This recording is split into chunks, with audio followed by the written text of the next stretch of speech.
Have you ever met someone who made you question everything? Someone you shouldn't be thinking about, but you can't help yourself. That's exactly what happened to me. I'm a high school literature teacher, and for 6 years, my life has been about routine. Focused on my work, a quiet existence, and keeping things simple. That was until one parent-teacher meeting changed everything. It was supposed to be just another meeting, just another day. But then, Leo's father walked in. Mr. Carter. Calm, composed, and completely different from what I expected. He was nothing like the other parents I met, and as we talked, I felt something shift. Something I didn't want to feel. In this video, I'm going to take you through the story of how I found myself drawn to someone I shouldn't even be looking at. A student's father, no less.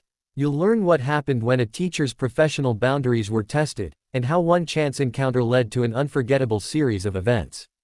Stick around until the end to see how this complex, forbidden attraction unfolds, and the surprising twist that changed everything. Trust me, you won't want to miss what happens next.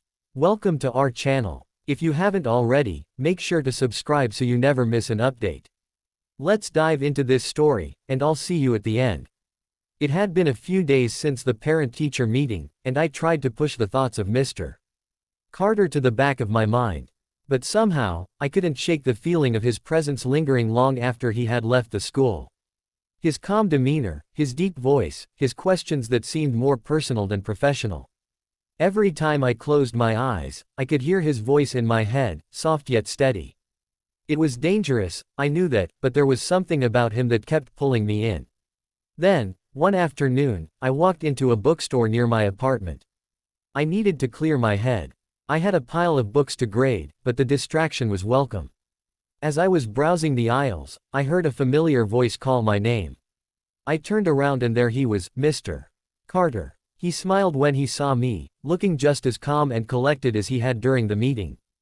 "Didn't expect to see you here," he said, his voice warm. I didn't know what to say. What were the odds of running into him in a bookstore? I was caught off guard, but I greeted him, trying to remain casual. We talked for a moment about books, about our mutual love for literature. He told me how he'd read a lot of poetry in his younger years, and I found myself intrigued by the way he spoke. There was a certain depth to his words, like he had lived through things that made him see the world differently.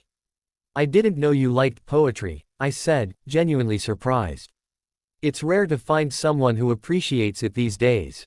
He shrugged. "I guess you could say it's been a quiet part of my life." Maybe too quiet. I didn't know what it was, but there was a vulnerability in his words that made me look at him differently. It was like he was revealing something more about himself, something beyond the composed exterior he always showed. I found myself wanting to know more. I couldn't help it. He mentioned that he was about to grab a coffee at the cafe across the street and asked if I wanted to join him. Without thinking, I said yes. I told myself it was just a friendly gesture, nothing more. But as we sat at a small corner table, sipping our drinks, I felt the tension between us. The conversation flowed easily, but there was an undercurrent to everything we said. Something unspoken, like both of us were holding back, waiting for the other to make the first move. He talked about his work in architecture, about how it had kept him busy, and how much he loved designing things that had meaning. "It's not just about building structures," he said. "It's about creating something that lasts, something that tells a story." I listened, but my mind was drifting. I couldn't stop thinking about how close we were sitting, about the way his hand brushed against mine when he reached for his cup. It wasn't intentional, I told myself. But it felt like it meant something. I wanted to pull away, to put some space between us, but I didn't. The conversation continued, but it felt like we were both waiting for something else, something more than just polite chatter.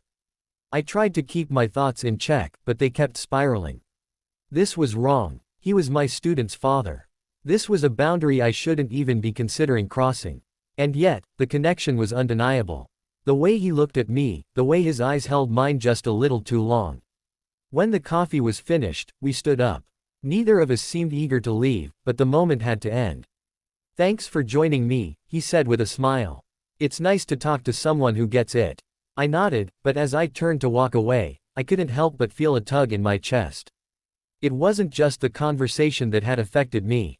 It was the way he had made me feel, seen, understood, and, for a brief moment, important. It was the kind of feeling I hadn't had in years, and it left me with an unfamiliar longing. I didn't know how to process it. Should I tell him I couldn't keep doing this? Should I pull away before it went any further? But even as those thoughts raced through my mind, I knew deep down that part of me didn't want to. Part of me wanted to see where this connection could go, even if I knew it was dangerous. As I walked home that evening, the rain started to fall lightly. I pulled my coat tighter around me, my mind still racing. I was caught between what I knew was right and the feeling in my chest that told me I wasn't ready to let this go. What was happening to me? Why was I even thinking about him this way? The questions buzzed in my mind, but one thing was clear: this wasn't over. Not by a long shot. The days that followed felt heavier than I anticipated. The moment I had spent with Mr. Carter lingered in my mind like a persistent echo, refusing to fade. Every time I saw Leo in class, my thoughts would drift back to his father, to that brief but intense encounter. It didn't help that Mr. Carter continued to message me, small, casual notes that seemed innocent enough but carried a weight I couldn't ignore. He'd comment on a book I mentioned in class or share a poem that reminded him of something I'd said. At first, I told myself it was just friendly, maybe even harmless, but I couldn't shake the nagging feeling that there was more behind it. One afternoon, after school, I found myself in the staff room, scrolling through my emails, when I saw a message from him pop up on my phone. "How are you doing? Would you like to grab coffee again sometime? I'd really enjoy continuing our conversation." Asterisk. I stared at the screen for a moment, feeling torn. It was innocent enough, wasn't it? Just two people who had shared a quiet connection, trying to make time for each other. But that voice in my head kept reminding me, he's your student's father. You shouldn't be entertaining this. Asterisk. I locked the phone, trying to push the thoughts away, but they wouldn't go. Over the next few days, I kept things professional at school. I focused on teaching, on guiding my students, but the pull I felt toward Mr. Carter was growing stronger. Then, one afternoon, I couldn't escape it. The opportunity was there, staring me in the face. Mr. Carter had asked again, this time in person, after a parent-teacher conference, that we meet up for a casual conversation. I told myself this would be the last time. It was a friendly meeting, nothing more. I convinced myself of that as I agreed to meet him at a quiet cafe. When I walked into the cafe, I spotted him immediately, sitting by the window with a book in his hand. The moment our eyes met, there was that same pull, that familiar tension that made my stomach twist. He smiled warmly, as though nothing had changed between us, but I felt a quiet unease growing inside me. "You're right on time," he said, pushing the book aside. "I wasn't sure if you'd actually show up." "I almost didn't," I admitted, feeling vulnerable. "But, I think we need to talk." He raised an eyebrow, clearly intrigued. "About what?" "About this. About us. This, whatever it is." I stumbled over my words. "I don't think it's a good idea for us to keep meeting like this. I'm your son's teacher, and that complicates things." His face softened, and for a moment, he looked almost disappointed. "I understand where you're coming from," he said quietly. "But I don't think we should pretend that there's nothing here. That's what I've been thinking about. There's something about you, something I can't just ignore." His words hit me harder than I expected. It wasn't just me. He felt it too. The connection was mutual, undeniable. "I've been trying to stay away," I admitted, my voice low. "But I can't stop thinking about you." He leaned in, just slightly, and his voice dropped. "I don't want to make this difficult for you. But I can't pretend like I don't want to get to know you more. I don't want to pretend like I'm not drawn to you." His confession hung in the air between us, charged and heavy. I could feel the shift in the room, like the walls were closing in, the noise of the cafe fading into the background. I wanted to pull back, to remind myself of the boundaries I knew I needed to keep. But I couldn't. I didn't want to. "I'm scared," I admitted, my voice barely above a whisper. "I'm scared of where this might go, and I'm scared of what it could mean for us, for Leo. For my job." He took a deep breath, looking at me with those steady eyes. "I'm not asking you to make any decisions right now. I just wanted you to know where I stand. If you're not ready for this, if it's too much, I'll back off. But I don't want to pretend it's nothing." I nodded, feeling conflicted. Part of me wanted to pull away, but another part of me was drawn to him in a way I couldn't explain. It was more than just physical attraction, it was emotional, raw, and real. It was something I hadn't felt in a long time. I need time, I said, standing up. This is all happening too fast. I need to figure things out. He stood with me, his hand brushing against mine as he reached for his coat. I understand. I'll give you the space you need. But just know, I'm here. That was the moment I realized I couldn't walk away. Not completely. But I knew I had to be careful. This could easily spiral into something I couldn't control, something that could ruin everything. The weight of that thought stayed with me long after we parted ways. As I walked back to my apartment that evening, I couldn't help but feel that something had shifted. The boundaries I had once believed were clear were starting to blur. And I wasn't sure if I was ready to face the consequences of crossing them. But there was no turning back now. Not for me, and not for Mr. Carter. The following week was a whirlwind of emotions. I went through the motions at school, grading papers, preparing lessons, but my mind kept drifting back to Mr. Carter. I couldn't shake the feeling that things were moving faster than I could control, yet a part of me didn't want to pull back. I kept telling myself that I had to, that this was a situation I should never have let get this far. But the more I tried to distance myself, the more I found myself drawn to him. Leo, my student, was still the same. He remained distant, quiet, and his grades were slipping. I did my best to reach out to him, to offer help, but his indifference made it clear that he didn't want to engage.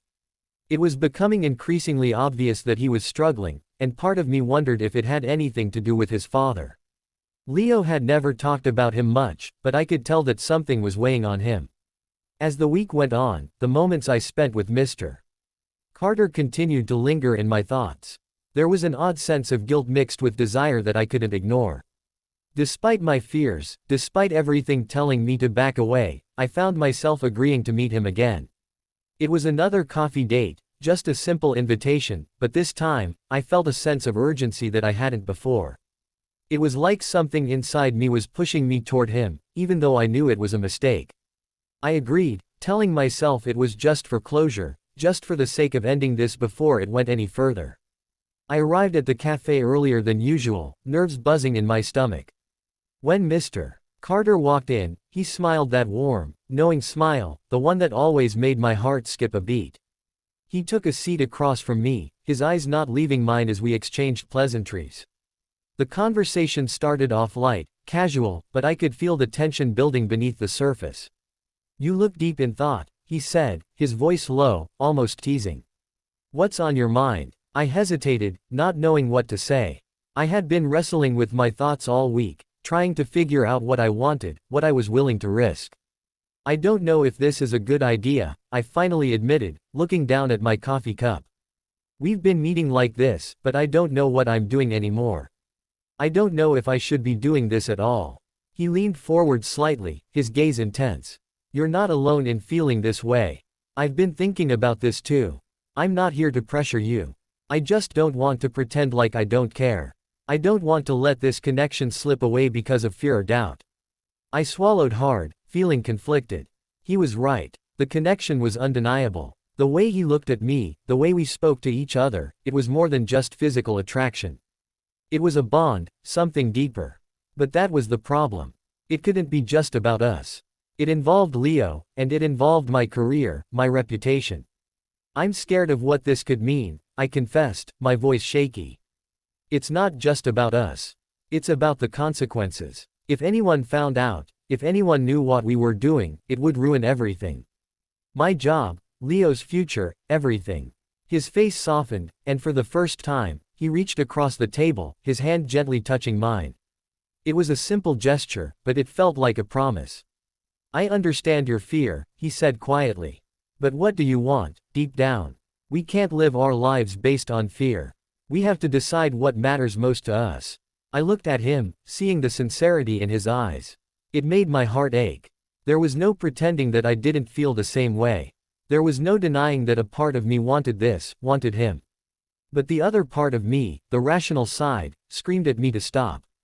"I don't know what I want," I admitted, my voice barely a whisper. "I don't know what the right thing to do is. He squeezed my hand gently. Then let's take this one step at a time. We don't have to decide everything right now. We just have to be honest with each other. I pulled my hand away slowly, a pang of regret hitting me. It wasn't that I didn't want him close, but I had to set some boundaries. I had to be strong. I couldn't let myself get lost in this. You're right, I said, forcing a smile. We'll figure this out. Slowly. The rest of the meeting passed in a blur, the conversation drifting from topic to topic, but the tension never fully left. It was there, lingering between us like an unspoken promise, like something that was just waiting to be unleashed. When we parted ways, I felt a sense of relief mixed with dread. I was still unsure of what I wanted, unsure of where this was going, but I knew I couldn't just ignore it anymore. The pull was too strong. And I knew, deep down, that no matter how much I tried to resist, I was already too far gone. As I walked back to my apartment that night, I couldn't help but think about the future. What would happen next? Could I really keep my distance from him, or was this something I couldn't walk away from? The questions swirled in my mind, but one thing was certain, my life was changing, and I wasn't sure if I was ready for the consequences. The next few days felt like a haze. I tried to distract myself with my work, but nothing seemed to work. Every time I walked into the classroom, every time I graded papers, my mind would wander to Mr. Carter. To the warmth of his hand on mine, to the way he looked at me, like I was the only person in the room. I couldn't help it. I was constantly thinking about him. And Leo, my student, seemed to be slipping further away from me. His behavior was becoming more erratic. I noticed him zoning out in class more often, not turning in his assignments, and his grades were plummeting.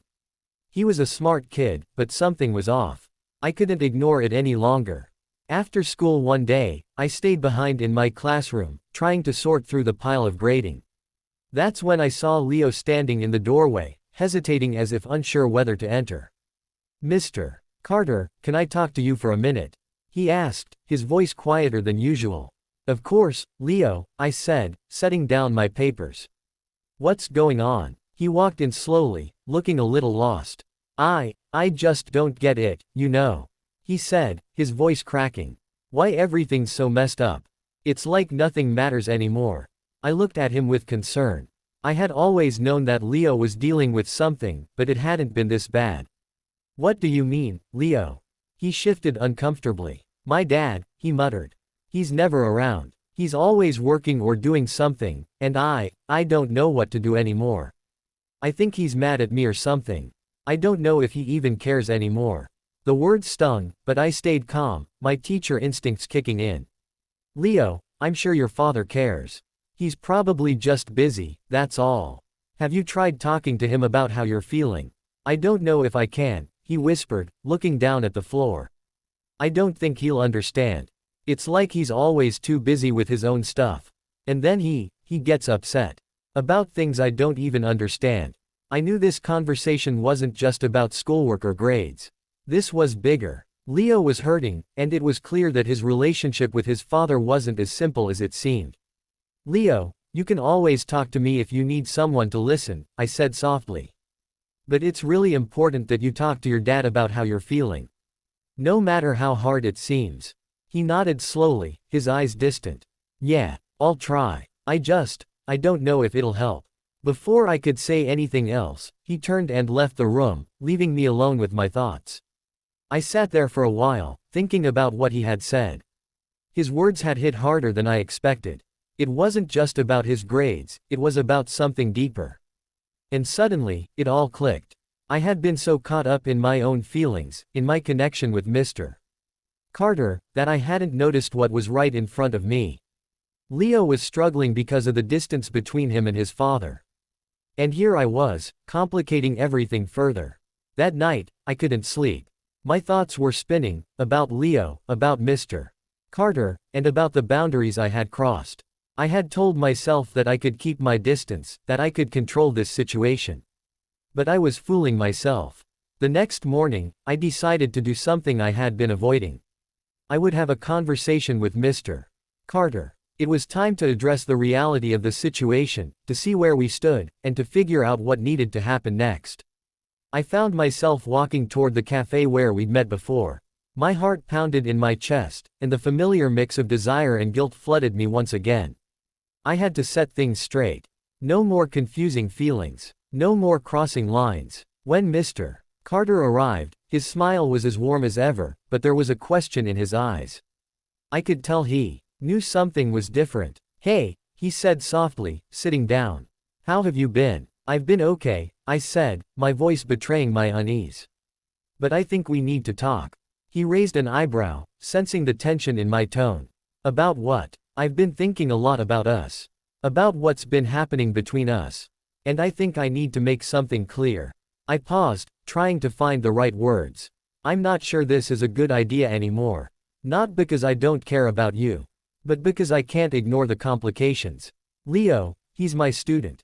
He's struggling, and I can't keep this up. It's not just about us anymore. It's about the consequences, the impact it could have on everything." He listened quietly, his expression thoughtful, but there was a sadness in his eyes. "I get it. I knew it wouldn't be easy. I've been trying to figure this out too. But I can't lie, I care about you. And I understand why you feel the way you do. But I don't want to walk away from this."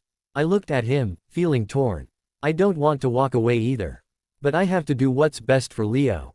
And for me. I can't keep pretending this is just something casual. He sighed, leaning back in his chair. "You're right. There are consequences. But I want you to know, I'm here for you. Whatever you decide, I'm not going anywhere." I wasn't sure what I expected from this conversation, but it felt like a turning point. The weight of everything hung in the air between us, and I knew that we couldn't keep pretending things were simple. "I need time to figure things out," I said softly. "I just need time." He nodded slowly, understanding. "Take all the time you need. Just know that I'm not going anywhere." As I left the cafe, the world felt different. Lighter, but heavier at the same time. There were no easy answers, no simple choices.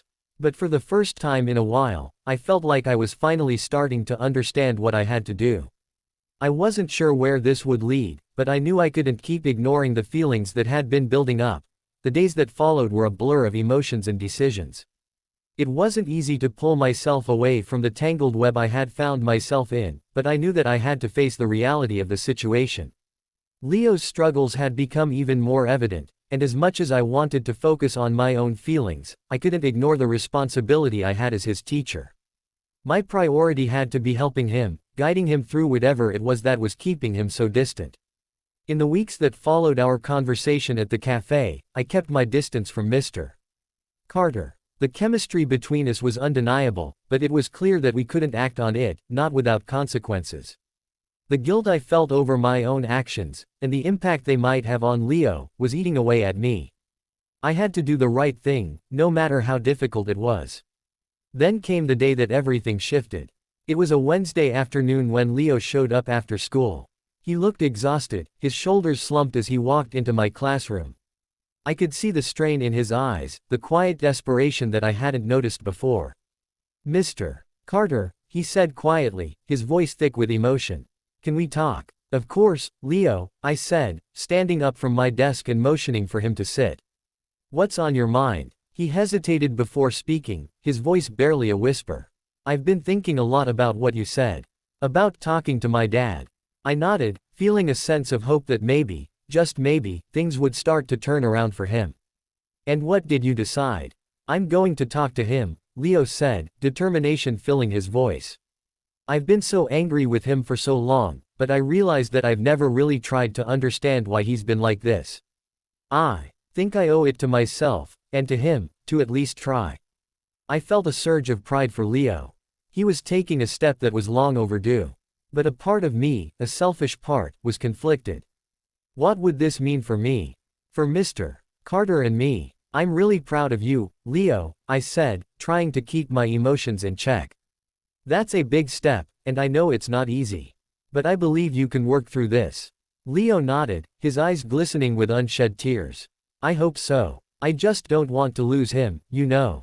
"I understand," I said softly. "Family can be complicated, but it's worth fighting for." That night, I sat in my apartment, reflecting on the conversation I had with Leo. For the first time in a while, I felt like I was on the right path. Leo was going to talk to his father, and that could make all the difference for him. But as I sat there, I couldn't help but feel the weight of the decision I had made with Mr. Carter. I had chosen to distance myself, but that didn't make my feelings disappear. In fact, they seemed stronger than ever. The next day, I got a call that I didn't expect. It was Mr. Carter. My heart skipped a beat when I saw his name on the screen, and I hesitated for a moment before answering. Hello. Hey, his voice came through the phone, smooth and steady, but with a hint of uncertainty. I hope I'm not interrupting anything. I just wanted to check in. See how you're doing. I felt a lump form in my throat. It had been a few weeks since we last spoke, and hearing his voice again sent a rush of emotions through me. I'm doing okay, I said, trying to keep my voice steady. Just trying to focus on my students, you know. I understand, he said, his voice soft but insistent. But I wanted to say something. I know we agreed to take some time apart, but I haven't been able to stop thinking about you. And I need to be honest with you. I think about you all the time. And I don't want to walk away from what we have. My heart raced as his words hit me like a wave. I had been expecting this moment, but it didn't make it any easier. I had tried so hard to convince myself that it was for the best, that we were better off keeping our distance. But hearing him admit that he felt the same way only made me question everything. I don't know what to say, I whispered, feeling the conflict tear at me. I've been thinking about you too. But this is complicated, Mr. Carter. You're my student's father. There's so much at stake here. I don't know if I can keep doing this. I understand. I do, he said, his voice firm but gentle. But I want you to know that I'm willing to fight for this, for us. I know it's not going to be easy, but I'm willing to make the effort. I just need to know if you're willing to do the same. Tears welled up in my eyes, and I squeezed them shut, trying to compose myself. This was the moment I had been dreading. I had to make a choice. And it wasn't an easy one. I don't know if I can, I said quietly, my voice breaking. I care about you. I do. But I have to think about what's right, not just for me, but for Leo, too. There was a long pause on the other end of the line before he spoke again, his voice tinged with sadness. I understand, and I respect that. But please know that whatever you decide, I'll always be here. The conversation ended with both of us uncertain, standing at a crossroads. I had chosen my path, for the moment, but I couldn't shake the feeling that things weren't over. That we weren't over. As the days went by, I watched Leo start to open up more, to communicate with his father in a way he hadn't before. It wasn't perfect, but it was progress. And deep down, I felt proud of him. But at the same time, I couldn't ignore the unresolved feelings between Mr. Carter and me. It was a strange kind of peace that I was feeling, one filled with uncertainty, with longing, and with hope. I didn't know what the future held, but I knew that I couldn't walk away from my responsibilities, and I couldn't pretend like my feelings didn't exist. I just had to find a way to balance everything and face the consequences of my choices. And maybe, just maybe, there was a way for us all to find a future where the past didn't dictate our every move.